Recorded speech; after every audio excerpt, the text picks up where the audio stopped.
राहुल और प्रीति तेज कदमों से घर की तरफ बढ़ते जा रहे थे। रात का अंधेरा बढ़ता ही जा रहा था और उनके कदमों की चाल भी। राहुल भैया, हमें इधर से नहीं आना चाहिए था। इस रास्ते पर ही तो वो चुड़ैल का घर पड़ता है। हाँ प्रीति, तुम ठीक कह रही हो, पर अब डरो मत, मैं तुम्हारे साथ हूँ। हम जल्दी से घर पहुँच जाएंगे। हाँ, वो दोनों आगे बढ़ ही रहे होते हैं कि रास्ते में उस चुड़ैल का घर पड़ता है और वहाँ पहुँचते ही अचानक से तेज हवाएं चलने लगती हैं। स्ट्रीट लाइट भी जलने बुझने लगती है और तभी सामने आती है वो बड़े नाखूनों वाली चुड़ैल। इससे पहले कि प्रीति राहुल से कुछ कह पाती, कुछ समझ पाती, चुड़ैल प्रीति के बाल पकड़कर उसे ऊपर खींच लेती है। चुड़ैल आसमान में उड़ने लगती है। उसके बड़े शरीर के सामने प्रीति का शरीर एकदम छोटा सा लग रहा था। आज मैं इसे अपने साथ ले जाऊंगी, इसका खून पी जाऊंगी और अपनी भूख मिटाऊंगी। ऐसा कहकर वो चुड़ैल प्रीति के गले पर नाखूनों की चोट करती है। प्रीति के गले पर घाव हो जाते हैं और उसका खून चुड़ैल के नाखूनों पर लग जाता है और चुड़ैल नाखूनों पर लगा खून पीने लगती है। मेरी बहन को छोड़ दो, प्लीज प्लीज उसे छोड़ दो। मेरी बहन को छोड़ दो, प्लीज उसे छोड़ दो। चुड़ैल कोई जवाब नहीं देती है और कुछ ही देर में हंसते हुए वो अपने घर चली जाती है। राहुल दरवाजा खटखटाता है। प्रीति, मेरी बहन, छोड़ प्रीति को, छोड़। अंदर से कोई आवाज नहीं आती है। राहुल दरवाजा खोलने की कोशिश करता है पर थक हार कर वापस लौट जाता है। ये कहानी है मंगीपुर नाम के एक गांव की, जहां सारे गांव वाले एक चुड़ैल के डर के साए में जीते हैं। ऐसा नहीं है कि पहली बार इस गांव में चुड़ैल किसी को लेकर गई है।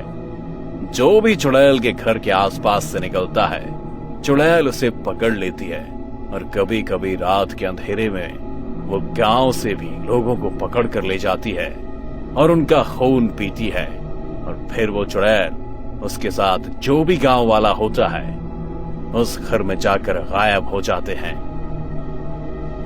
उस घर का गेट कभी कोई नहीं खोल पाता है, पर इस बार राहुल ने तय कर लिया था कि वो किसी भी हालत में अपनी बहन को वापस लाकर रहेगा।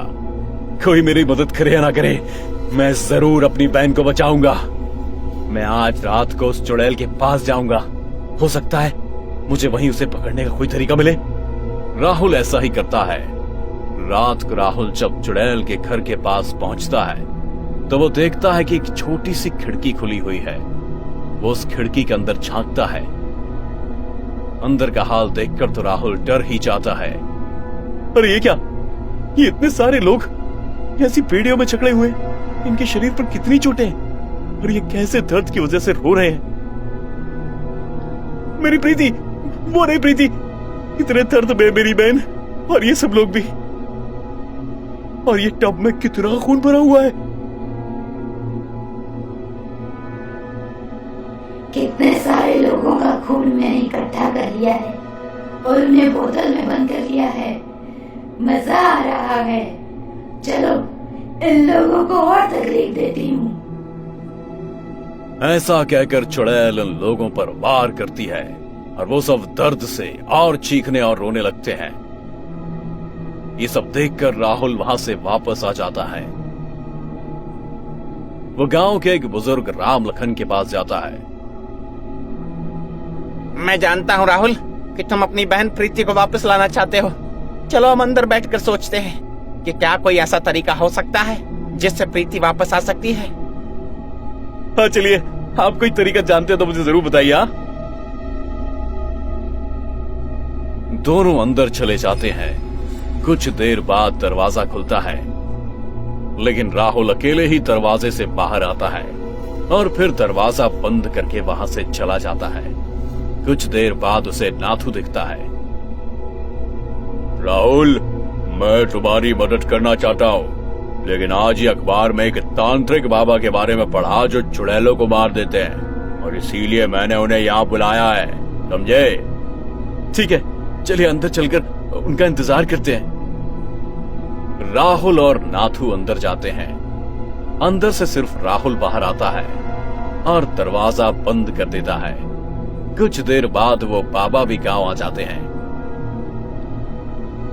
चुड़ैल का वार हो या चुड़ैल का प्रहार, गांव शहर कहीं भी मचा हो हाहाकार, करता हूँ ऐसा वार, चुड़ैल चुड़ैल को देता हूँ मैं मार, नाम है मेरा बाबा भूतमार।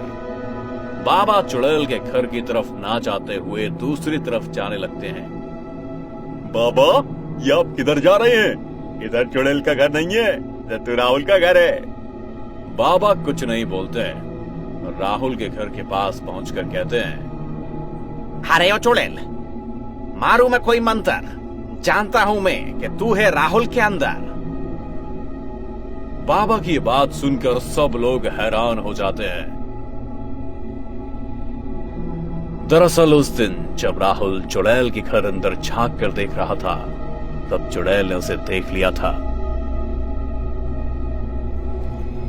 और उसके अंदर आ गई थी। चुड़ैल ने राहुल के रूप में राम, लखन और नाथू को भी मार दिया था। बाबा की बात सुनकर चुड़ैल राहुल के अंदर से बोलती है, बाबा तू मुझे नहीं पकड़ सकता। ऐसा कहकर चुड़ैल राहुल के अंदर से निकलकर भाग जाती है और राहुल नीचे गिर जाता है। बाबा राहुल को पूरी बात समझाते हैं और फिर वो दोनों और कुछ गांव वाले उस चुड़ैल के घर की तरफ जाते हैं। ए चुड़ैल, बाहर आ, आज तू नहीं बचेगी, क्योंकि अब तो मेरे हाथ आएगी और मारी जाएगी।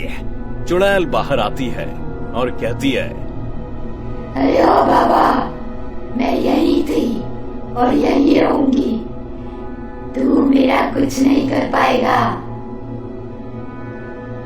मंत्र मेरा दिखाए असर, चुड़ैल की शक्ति हो बेअसर। अरे ओ बाबा, ये क्या किया तूने? मेरी शक्ति क्यों काम नहीं कर रही? राहुल बेटा, लो ये कैची, अब तुम जाकर चुड़ैल का नाखून काट दो और फिर ये कभी किसी का कुछ नहीं बिगड़ पाएगी। राहुल ऐसा ही करता है। उस चुड़ैल के नाखून कटते ही वो नीचे गिर जाती है और अपनी शक्ति से बाबा उसे जला देते हैं। उसके चलते ही चुड़ैल के घर का दरवाजा खुलता है और वो सारे लोग जिसे उस चुड़ैल ने बेड़ियों में बांध कर रखा था, वो बाहर आने लगते हैं, जिसे उसने कैद किया था। राहुल की बहन प्रीति भी आ जाती है। राहुल प्रीति को गले लगा लेता है। सब लोग राहुल और बाबा को धन्यवाद करते हैं और खुशी खुशी रहने लगते हैं। सबके डराने पर, मना करने पर भी राहुल अपनी कोशिश नहीं छोड़ता है और आखिर में सारी मुसीबतों को पार कर ही लेता है।